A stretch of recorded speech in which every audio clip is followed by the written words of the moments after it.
الله بالخير. لعل صعود الصين في العقدين الماضيين أدى إلى تغيير وجه الاقتصاد العالمي، كذلك الدبلوماسية الدولية، وشكل طلائع نظام عالمي جديد. في كتابه العصر الجديد الذي تمثله الصين اليوم، يشرح الخبير في الدراسات الصينية كينغ واقع صعود الصين في عهد الرئيس شي جين بينغ، كيف غير صعود الصين الصاروخي ديناميات القوى العالمية في القرن 21.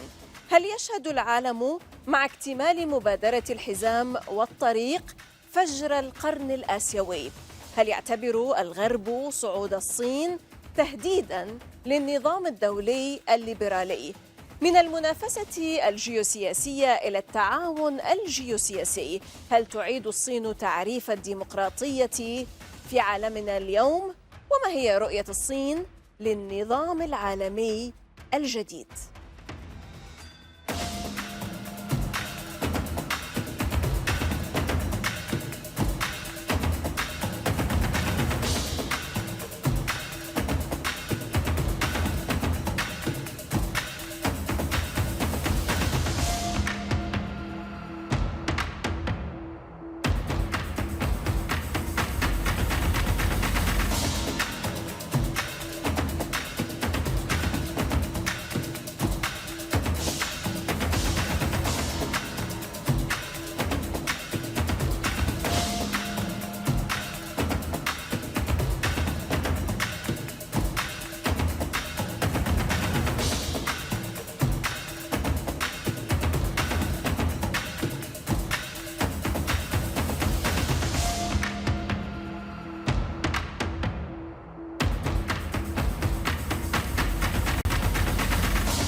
نرحب بكم ونرى ونسمع أكثر من الأستاذ كينغ، رئيس مركز آسيا الجديدة والشاملة CNIA في البعد الأقرب. هذه الميادين وأنا زينب صفار، خليكم ويانا. كينغ، President of the Center for New Inclusive Asia CNIA, founder and president of East-West Bridge Platform, advisor to the ASEAN Research Institute, and author of The New Era in Today's China. Mr. Kinney, salam and welcome to الميادين. This is the proximate aspect. I'm Zainab Al-Safa. A pleasure to have you, sir, joining us all the way from Kuala Lumpur. Thank you for having me. Thank you. Our pleasure, sir. Well, the global challenges we face today, sir, impose the need for a new paradigm of global governance. It must take into account the dynamics brought by the collective rise of the global south, globalization, and technology advancements, as experts argue. In the sense, sir, might you explain how did China's rise change the dynamics of global power in the 21st century? Yes, I think the rise of China is the most important phenomena in the 21st century. It changed the global dynamics, changed its face, the well-being of people, and changed the track of world history. China became the second largest economy within a short period of 30 years. Mm-hmm. You know, from the backwater, and it is now the manufacturing powerhouse, which is very pivotal to the global supply chains, and is the top trading country in the world, with more than 120 countries that is main trading partners. Mm-hmm. Mm-hmm. Mm-hmm. Of course, China's rise took a different development path, which is very different from the conventional economic textbook. You know, is centralized regime, and it practiced mixed economy, market economy as well as a very important role played by the states.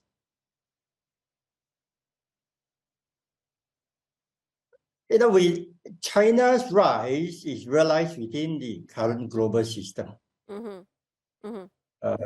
It has learned, it has embraced the global system, it has embraced the world, learned from the world, and realized its growth from the world and within the current system. Soon after taking office, US President Joe Biden warned his compatriots that the distribution of power across the world is changing, creating new threats. China in particular. How does China, as the US claims, purportedly not only challenge regional stability, but also threaten the US-led rules-based order, Mr. Ko? China benefited from joining the world system. It has no intention to supplant it with its own political model or its or export its ideology or whatever it is. US alleged that China is more assertive. Well, China now accounts for 18% of global GDP. Of course, with such a GDP, you want to have a bigger voice in the world. Sure. The current global order architectured by the West, no doubt there is some prejudices against China, and which China seek to redress with its own view. But by and large, China is happy to continue with the current system, which is not true that China want to change the world order. Of course, there is some what we say the West assert that China is more assertive. Right. China is no longer a small country, It decides it wants its voice to be heard. And China's rise has led to the so-called rise of the rest. China contributed 30% to global growth over the past 30 years. Yes, of course. We all know that China's spectacular and enormous rise, together with the global South countries, has irreversibly shifted the global power dynamics. The world is no longer unipolar, but multipolar. Has, Dr. Ko, Mr. Ko, the US become the cause of global governance deficit due to its refusal to share power? And how is China redefining democracy today? Yes, I think you are right. It is important to reflect what happened since the collapse of Soviet Russia. In 1992, 1 year immediately after the collapse of Soviet Russia or the end of the Cold War, Pentagon came up with a so-called defense policy guidance, which categorically declared that, U.S. global strategy from then on is to prevent the emergence or re-emergence of any power that pose a challenge to its global supremacy. From then on, U.S. continue to pursue this global strategic objective. China's rise ineptly, shifted the global power dynamics. So, and U.S. deemed China's rise under CPC, which they deem as a centralized autocratic government, as a threat to its global supremacy and also a threat to the liberal international order. Now, yes, go ahead, sir, please. So it is resorting to all kinds of tricks to prevent, to contain the rise of China, particularly the Indo-Pacific strategy is specifically tailored to contain and curtail the rise of China. Right. We will come to talk about this particular point. In the eyes of Western so-called democracy advocates, China is a centralized authoritarian regime. Its rise is seen as a threat to the liberal international order. Is containing China's rise now becoming the bipartisan consensus in Washington? Containing China has become the bipartisan consensus in Washington. The Democrats and Republicans can different in many things, but when it comes to China, that is the easiest way to get the consensus and get law passed in the Senate or Congress. That is true. Now, as we said, Dr. Ko, and experts underscore, the world continues to move toward multipolarity. Former U.S. Secretary of State Henry Kissinger stated recently that, and I'm quoting him, that China has in recent years declared that it needs to be a participant in the creation of the world order.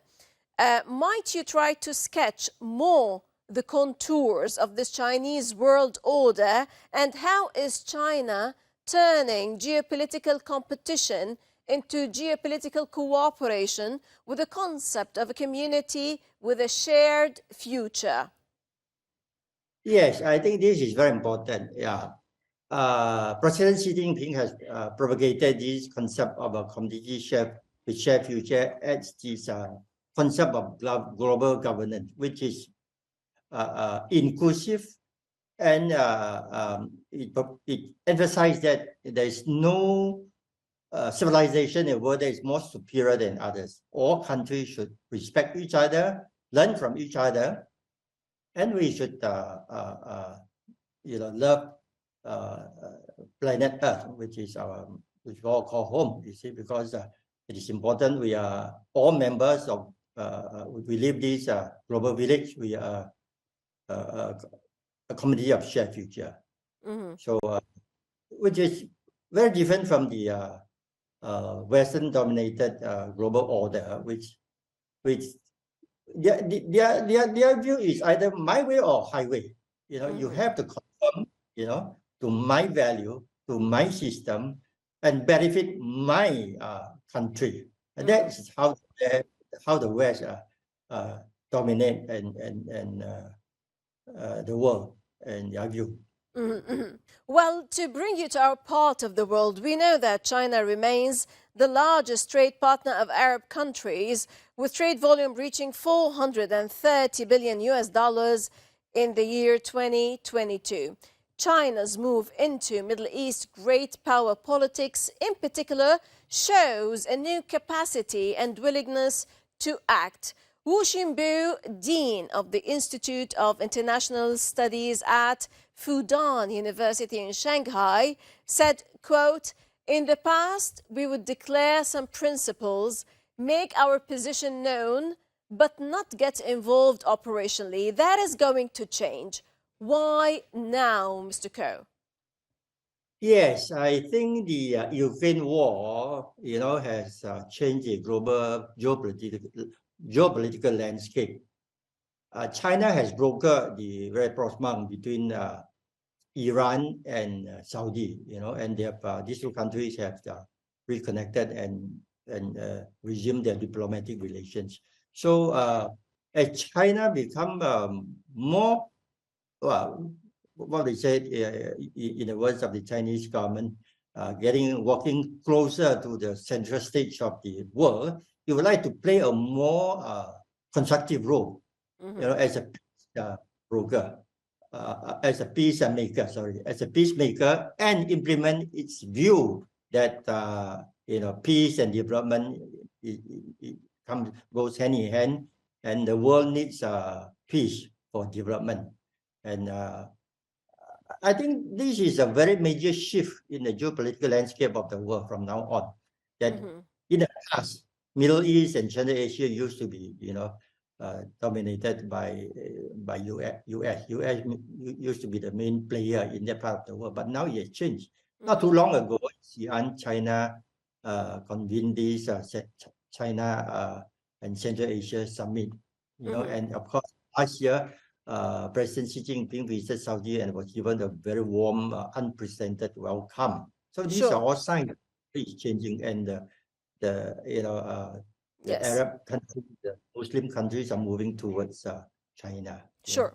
Well, ASEAN, or the Association of Southeast Asian Nations, directly relates to both the Silk Route economic belt and the Maritime Silk Road. This strategic corridor is expected to improve, well, China's cooperation with the ASEAN countries in terms of infrastructure development, trade transaction, investment, and tourism. How can we describe, Mr. Ko, the relationship between China and ASEAN member countries, as well as expected areas of opportunity stemming from the Belt and Road Initiative?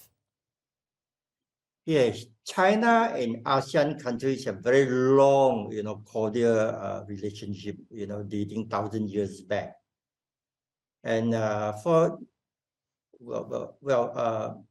maybe it was interrupted during the Cold War, but it has resumed since the Cold War ended and the relationship flourished. China is now ASEAN's biggest trade partner, and the total trade between the two countries, I think, is expected to exceed 1 trillion in USD. Mm-hmm. China is the close neighbor of US, So this does make afford ASEAN some advantage over the how it benefits from the rise of China. So China ASEAN trade, increased by 85% since China become a dialogue partner of ASEAN in 1991. 85% from 1991 to I think 2020. So you see how ASEAN has benefited. I think this relationship, despite some dispute over the South China Sea, is going to continue. The next 10 years will be golden years for China-ASEAN relation, because last year, in 2021, China-ASEAN has elevated its relationship to a comprehensive strategic partnership. So I think it's going to be better, right, especially with the implementation of RCEP. Right. Everyone will. Right. So as the author of The New Era in today's China and ASEAN are two of the most robust economies of the world. There is no doubt that China, India, and ASEAN are the primary drivers of Asia's growth. Are we witnessing the dawn of the Asian century?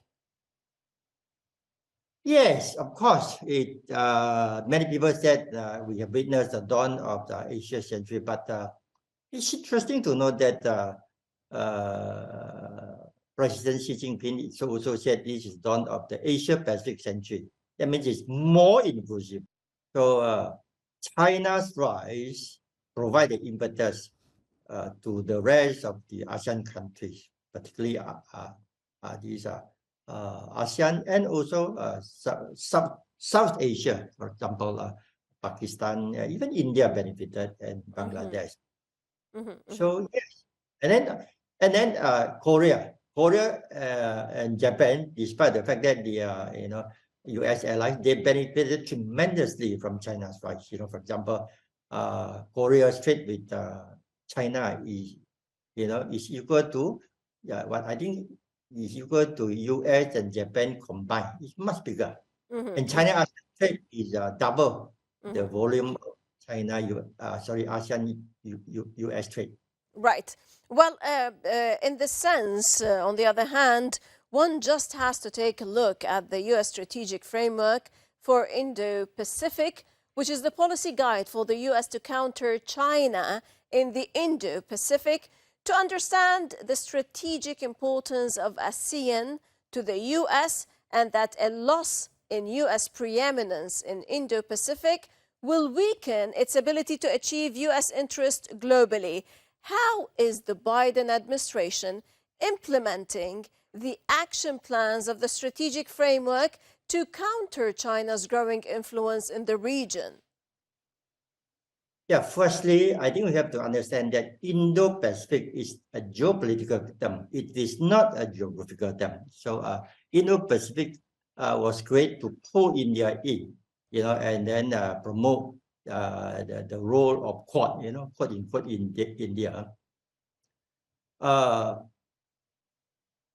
China of course, I don't think China is going to be very much affected by this Indo-Pacific strategy over its relationship with ASEAN. This ASEAN actually has become the battleground of the great power competition between US and China. It is very important, because it's the most robust economy in the world right now, and it geographically very strategically located. The South China Sea is of strategic importance to the national security and sovereignty of China. So all in all, it becomes so important for US to control China. Yeah, but I think according to the latest report, US influence in ASEAN is reducing, whereas China's influence in ASEAN countries is on the rise. Right. Well, U.S. Secretary of State Antony Blinken, he spoke by phone with the Chinese Foreign Minister Kinggang. He stressed on the importance of maintaining open lines of communication to responsibly manage the relationship between the two powers, China and the U.S. Could that be possible, sir, in the wake of the American threats and belligerency? U.S. wants to maintain its global supremacy. As long as U.S. do not accept China as peers, the relationship between China will be just as it is. However, both countries also realize that there will be no winner, if there's a war between the two countries. So both countries also try to so-called build a guardrail, to prevent strategic competition become a conflict. So I think it is important for both countries to maintain the channel of communication open. I think there's very little political trust between the two countries. So just a balloon, destroy all the goodwill achieved during the Bali, meeting between NC and Biden. So it is difficult to resume the political trust. U.S. The most important competition between China and U.S. in the 21st century is actually in the high-tech domain. That is an indication. As long as U.S. continue to suppress and contain China in the high-tech domain, there's no way, no chance. And likewise, if there's any sincerity at all for U.S. to improve the relationship with China, it should lift the tariff imposed on Chinese imports, because actually the U.S. consumers are suffering from such a tariff, not China. Sure, the trade between that's China very true. Right. I would like to seize the moment and ask you about an interesting issue. Now, the world is well informed about Sun Tzu's The Art of War, but knows little of Sima Fa. What is Sima Fa? Yeah, this is now there are two military treatises in doctrines, so to say. Yeah, basically this Sima Fa says that even though the country is powerful, bureaucracy, will ruin itself. And when the world is peaceful, if you forget about getting yourself prepared for war, you are in danger. So that is basically China's military strategy is defensive. I'm afraid we have to leave it there. Mr. Ko King-Kee, President of the Center for New Inclusive Asia. Thank you very much, sir, for your illuminating perspectives. Always a pleasure to have you. Thank you. Always welcome, sir. في 24 من شباط فبراير، الذكرى الأولى للعملية الروسية في أوكرانيا، أصدرت الصين ورقة موقف بعنوان موقف الصين من التسوية السياسية للأزمة الأوكرانية. دعا فيها الرئيس الصيني شي جين بينغ إلى اتفاق سلمي ومنطقي لحل الأزمة، مشدداً على الحوار والتفاوض كحل وحيد قابل للتطبيق لفض النزاع. لعل هذه الورقة تظهر موقف الصين المسؤول المتمثل في عدم المراقبة بصمت وعدم صب الزيت على النار. لقد حان الوقت للولايات المتحدة وحلفائها في الغرب للتخلي عن خطابهم العدائي واعتناق هذا النوع من الدبلوماسية المتعددة الأطراف التي تتبناها الصين. ولكن ما هو رد إدارة الولايات المتحدة الأمريكية؟ التهديد بمزيد من العقوبات ضد الدول غير الراغبة في الانصياع لمطالبها. ألا يوضح هذا الواقع حقيقة أن الصين وروسيا تكشفان الولايات المتحدة محرضاً رئيسياً على الحروب والفوضى الدولية؟ من كل الميادين سلاماً وتحية، في أمان الله.